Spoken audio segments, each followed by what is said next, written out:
John stepped onto the gravel, his boots sinking into the wet earth. The storm had left the forest silent, save for the rhythmic drip of water from the canopy. Steam rose from his dead engine, but he didn't reach for his phone. He simply watched the violet sky. A few yards away, another sedan sat buried to its axles in a ditch. The wheels spun fruitlessly. John walked over, his pace deliberate. "Let me help," he said softly. John dropped to his knees in the muck. He dug his fingers into the cold, heavy clay. He dragged fallen oak branches from the tree line, wedging them firmly under the rubber. His suit jacket ripped, and mud caked his face. But he didn't stop. He pushed against the rear bumper. With a final unified heave, the car lurched forward and finally gripped the solid asphalt. "Why help me when you are stranded?" the man asked, handing John a gold-embossed card. "We need leaders who find solutions in the mud."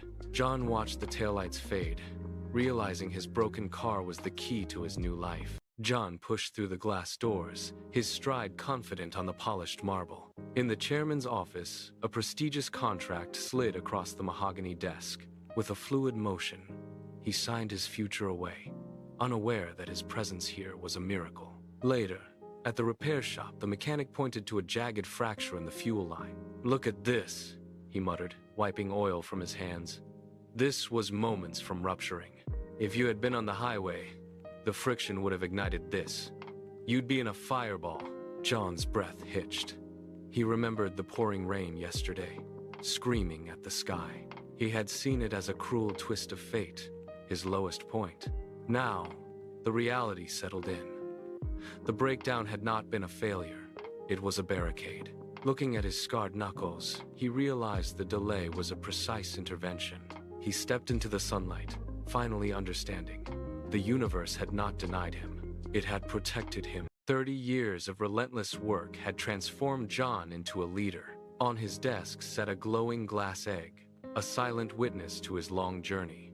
A young architect stumbled in, her face wet with rain and tears. She slammed a folder down. "It is over, Mr. John," she sobbed. John rose slowly and handed her the glowing egg. "Sit," he commanded gently. He spoke of the sage and the golden egg. "You feel buried by this failure," John said, leaning forward. "But you are not buried. You are planted. This rain is not your end. It is your nourishment." The woman nodded, a new clarity in her gaze. As she walked back into the rain, John smiled. Every single moment happened for a reason.